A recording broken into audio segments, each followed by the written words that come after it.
In our experience, when national direction is anchored in measurable goals, monitored consistently and reviewed openly, markets respond, confidence builds, and momentum follows. In the UAE, this clarity is anchored in our vision, We the UAE 2031, a national journey with measurable targets such as doubling GDP to 3 trillion dirhams, expanding non-oil exports to 800 billion, and positioning foreign trade at 4 trillion.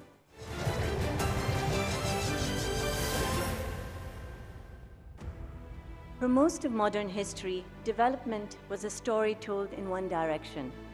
Advanced economies wrote the models, while emerging economies adopted them.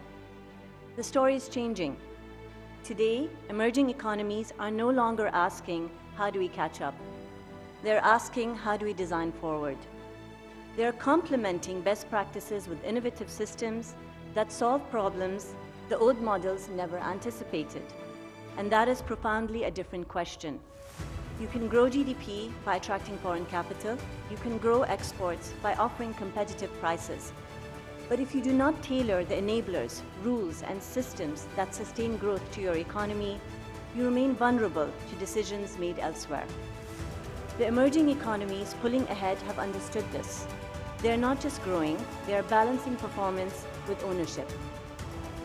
Tailoring of digital innovations that shape how citizens live, work, and transact. Anchoring regulatory frameworks that govern sectors and markets while leaving room to experiment. Building the infrastructure that allow local businesses to scale globally. Striking the balance requires a different kind of governance. One built on 4 principles I want to share with you today. Principles I have seen work, and principles I believe can work for emerging economies willing to commit to them. The first, and might I say, is similar to what you have said, is clarity. It's an economic asset. In a world of uncertainty, the economies that win are not the ones with the most resources, they are the ones with the clearest direction.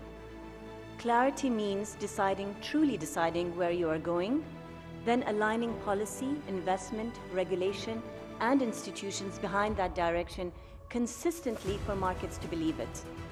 Some governments try to pursue everything at once, announcing multiple strategies and initiatives without retiring old ones.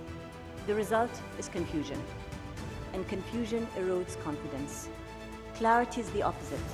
Clarity removes friction.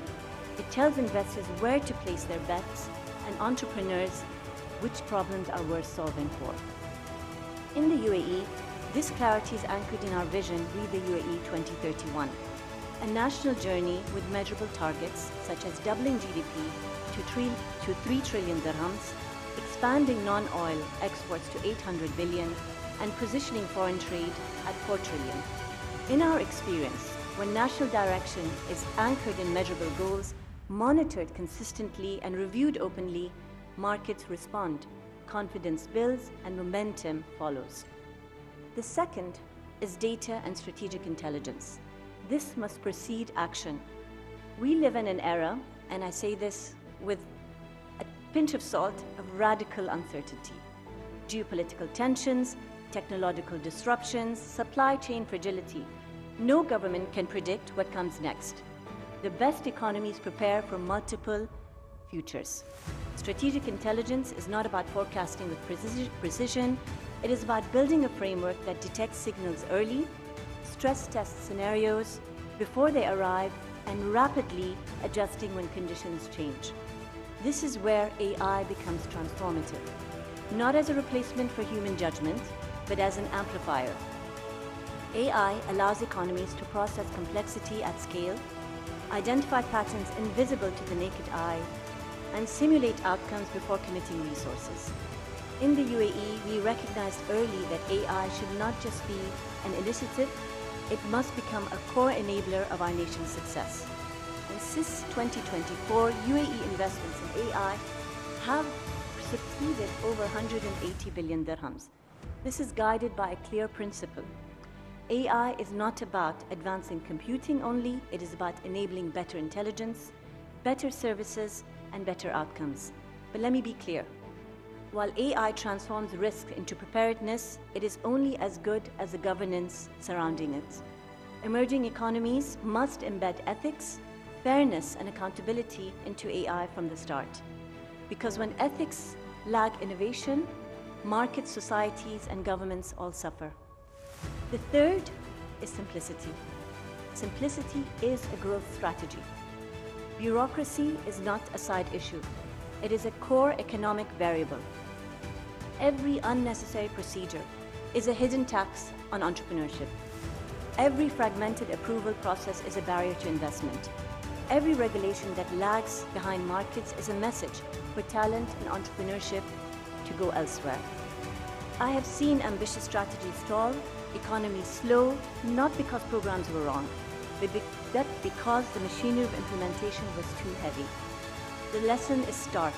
You cannot outgrow your own friction.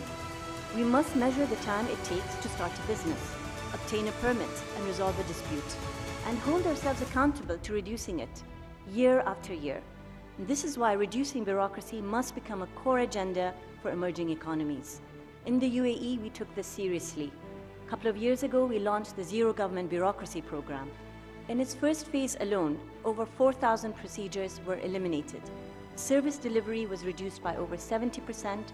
That equates to 12 million hours saved annually, but more importantly, unlocking $1 billion dirhams in economic value every year. Simplicity is not an initiative. Simplicity creates speed, speed creates opportunity, and opportunity creates growth. The last is knowing your economy's competitive advantage. Not in theory, not in slogans, but in reality. Every economy has strengths, but successful emerging economies do not try to be good at everything. Competitive advantage is not discovered once, it is designed, reinforced, and compounded over time. For us, for instance, we identified 3 key advantages and understood the rules early on. Openness creates access, private sector creates scale, and finance creates acceleration. Let me begin with openness. Market connectivity through trade facilitation, logistics performance, and custom modernization is not about infrastructure spending. It is about competitiveness architecture. In the UAE, more than 30 comprehensive economic partnership agreements have opened up access to markets representing billions of consumers. It has allowed us to achieve 95% of our non-oil foreign trade targets 5 years ahead of schedule, exceeding 3.8 trillion. Those partnerships turned access into advantage, but access alone is not enough. At the center of every strong advantage sits a confident private sector. The private sector is not a single engine, it is a system with layers. Understanding the strength of each layer is what unlocks growth. In the UAE, SME represents over 90% of our companies, contributing significantly to our non-oil GDP. Family businesses alone contribute around 60% of our GDP and accounting for 80% of our employment. Private sector confidence is not assumed, it is engineered. Finally, no competitive advantage is complete without a powerful financial system. Capital markets amplify ambition. All economies, particularly the emerging economies, need transparent and resilient financial systems to attract investors, while ensuring stability, inclusion, and confidence for people.